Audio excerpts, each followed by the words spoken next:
আরেকজনের ওয়াইফাই চুরি করে বা হ্যাক করে ওয়াজ ডাউনলোড করে শুনলে সব হবে কিনা? এই প্রশ্ন কি দুষ্টামি করে কেউ দিছে নাকি আল্লাহ জানে, নাকি সত্যি জানার জন্য দিছে?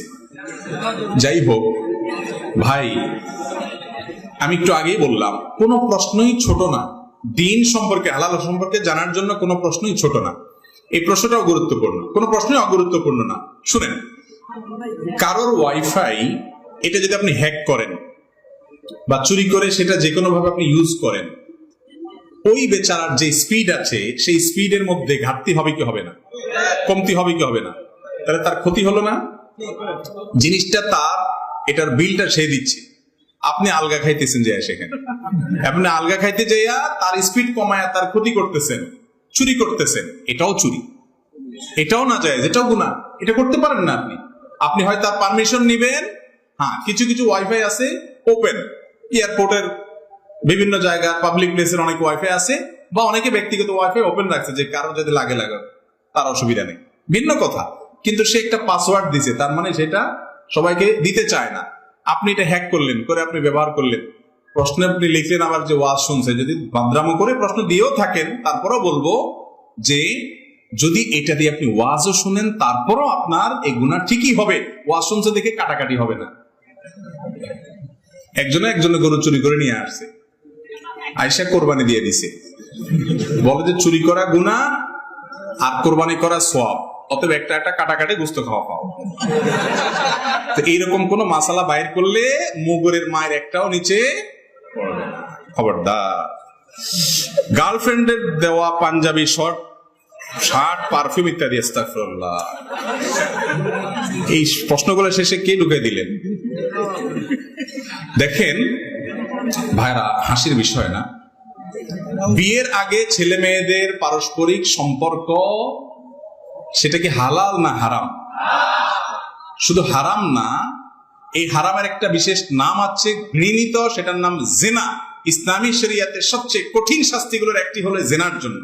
এত ডেঞ্জারাস অপরাধ এটা, আমরা অনেকে অপরাধ মনেও করি না। তো এরকম সম্পর্ক যদি আপনি করেন, সেই সম্পর্কের রসদ হিসাবে যত কিছু করবেন, আপনি হারাম সেখানে ইনভেস্ট করলেন, হারাম করার জন্য, হারাম কাজের জন্য যত টাকা ব্যয় করবেন, গ্রহণ করবেন, দিবেন, নিবেন, সময় দিবেন, এই সবগুলো হারামের মধ্যে পড়বে। খুব ডেঞ্জারাস একটা বিষয়। আজকাল আমাদের যুবকদের মধ্যে এই রোগ এত বেশি যে এটা থেকে পবিত্র পরিচ্ছন্ন যুবক পাওয়া কঠিন হয়ে গেছে। বাঁচার চেষ্টা করবো তো ইনশাআল্লাহ। আল্লাহ তাআলা আমাদের যুবক ভাইদেরকে হারাম থেকে বেঁচে থাকার তৌফিক দান করুন। যুবকরা সিরিয়াসনেস আনতে হবে এক্ষেত্রে, যে আমার চরিত্রের মধ্যে কোন প্রকার কালিমা আমি লিপন করতে দেব না। ইতিপূর্বে হয়ে গেল, আমি তওবা করে ফিরে আসব। আল্লাহর জন্য ভালোবাসা এবং আল্লাহর জন্য ত্যাগ, এর আপনার স্বাক্ষর এই জায়গাটাতে রাখতে হবে যে আমি কাউকে ত্যাগ করব কার জন্য? আল্লাহর জন্য। অতএব হারামকে না বলবো তো ইনশাআল্লাহ। বৈধ ভালোবাসার সময় আসবে, বৈধ বউ ঘরে আসবে, তখন ভালোবাসা উজাড় করে দিবেন। আগে ভাগে অজাগায় কুজাগায় ভালোবাসা দিলে পরে তখন পুঁজিতে টান পড়বে, পুঁজিতে টান পড়বে। তখন এটা সফট ড্রিঙ্কস এর মতো, খুলে ফেলছেন, ঢেলে ফেলছেন, ব্যবহার করছেন, একটু আত্রু খাইছেন, কমাই ফেলছেন, বারবার ইউজ হয়ে গেছে, ঝাঁজ কমে গেছে, এবার আর পরে আগের ঝাঁজ খুঁজে পাবেন।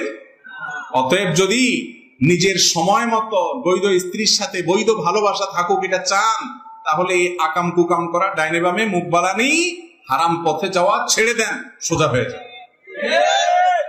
ঠিক বলার লোকের অভাব নাই, কিন্তু এই হারাম সম্পর্ক ছিন্ন করবেন যারা নিয়ত করছেন, হাত তোলেন। অর্ধেক উঠে অর্ধেক নামে, ভয়ে ভয়ে যে বাপ চাচাকে কোন দিক থেকে তাকায়, দরকার নাই হাত তোলা। মনে মনে নিয়ত করেন ইনশাআল্লাহ, ঠিক আছে না? এরপরে প্রশ্ন হলো, আমার একটি প্রশ্ন, যে মানুষকে যে শয়তান ধোঁকা দেয়, মানুষকে তো শয়তান ধোঁকা দেয়, কিন্তু আল্লাহ যখন আদম আলাইহিস সালামকে সিজদা দেওয়ার জন্য ফেরেশতাদেরকে বললেন, তখন ইবলিস সিজদা দেয়নি। তাহলে ইবলিসকে কোন শয়তান ধোঁকা দিয়েছিল? দেখেন, আমি জানি না এসব কি ইচ্ছাকৃত আপনাদের এখানে এসব কোসাকুসি প্রশ্ন করছে কিনা। কয়েকটা প্রশ্ন দেখি এরকম, জানার জন্য হতে পারে, আল্লাহু আলাম। দেখেন, খারাপ কাজ করে সব শয়তানের দোষে করে তা না। মানুষের নিজের মনও মানুষকে অনেক সময় খারাপ কাজের দিকে, আল্লাহ কোরআনে বলেছেন, ইন্নান নাফসা লাআম্মারাতুম বিসসু, মানুষের প্রবৃত্তিও মানুষকে খারাপ কাজের নির্দেশ দেয়। সব সময় শয়তানেই আমার এসব করায়, আমার কোনো দোষ নাই, তাহলে তো শয়তান একা জাহান্নামে যেত, আপনি যাইতেন না। অতএব ব্যক্তি নিজের দোষেও খারাপের দিকে যায়, প্রবৃত্তিও মানুষ কোনো সময় খারাপ দিকে টানে। অতএব শয়তান না থাকলে, শয়তান আপনার অনুপস্থিত থাকলে সেখানে আর কোনো খারাপ কাজ হবে না এমন কোনো কথা নাই। কারণ মানুষের প্রবৃত্তি অনেক সময় মানুষের খারাপ কাজের দিকে প্ররোচিত করে। ভেতরের শত্রু হলো নিজের প্রবৃত্তি, কুপ্রবৃত্তি, আর বাইরের শত্রু হলো শয়তান। অনেক সময় ভেতরের শত্রুই ধ্বংস করে দেয়, বাইরের শত্রু লাগেও না। অনেক সময় দুইটা যোগ সদস্য মানুষ ধ্বংস হয়। আমার বাবা ও মার খুব ছোট বয়সে বিয়ে হয়েছে। তারা ছোট থাকায় আমার দাদা ও নানা কবুল বলেছে। এখন আমার বাবা বয়স 50 এবং মার বয়স 50 এবং বাবার বয়স 65। এখনো কি তারা ওই বিয়ের মধ্যে আছে? ইসলামের বিধানে বিয়ে কি সঠিক হয়েছে? বাহ, এই ছেলে বাপ মার বিয়ে নিয়ে চিন্তা আছে, নিজের বিয়ের খবর আছে কিনা আল্লাহ জানে। আচ্ছা ভাই, তারপরে বেচারা মাসালা জানতে চাইছে। আলহামদুলিল্লাহ, আমাদের কাছে অনেকে তুচ্ছ তুচ্ছ ছোটখাটো মাসালা জানতে চায়, যেগুলো অনেক কাছে মনে হবে খুব লেম বা হাস্যকর। আমার কাছে কোনো মাসালা জানতে চাওয়া হাস্যকর নয়, কারণ তার যেটা জানার দরকার হয়েছে এটা তার কাছে অনেক গুরুত্বপূর্ণ হতে পারে। তাছাড়া শরীয়তের ইলমের কোনো অংশই ছোট হতে। যাই হোক, এই প্রশ্ন উত্তর হলো যে ছোটবেলায় নাবালেগ অবস্থায় যদি বাবা মা কোনো সন্তানকে বিয়ে দেন, শরীয়ত অনুযায়ী সেই বিয়ে হবে ঠিক, তবে সেটা ঝুলে থাকবে। কিসের উপরে ঝুলে থাকবে? ওই সন্তান প্রাপ্তবয়স্ক হওয়া পর্যন্ত। সন্তান প্রাপ্তবয়স্ক হওয়ার পর বাপ মা যে ডিসিশন নিয়েছিল তাদের ছোটবেলায় তাকে বিয়ে দিছে, তাহলে সেই বিয়ে তার উপরে সন্তান চাইলে অটল থাকতে পারে, আর চাইলে বলতে পারে না আমি এটা মানলাম না বা আমার পছন্দ মতো হলো না। কারণ বিয়ের ক্ষেত্রে পাত্র পাত্রের স্বাধীনতাটা মূল ইসলামে। তাদের যদি ইচ্ছা না থাকে, জোর করে বাপ মা কেন, পুরো এলাকার সব মানুষ মিলেও তাদেরকে বিয়ে দিতে পারে না। এই জন্য বাপ মা যদি ছোটবেলায় কোনো বাচ্চার বিয়ে দেয়, তো সে বিয়ের কার্যকারিতাটা ঝুলে থাকবে বাচ্চাটা বালেগ হওয়া পর্যন্ত।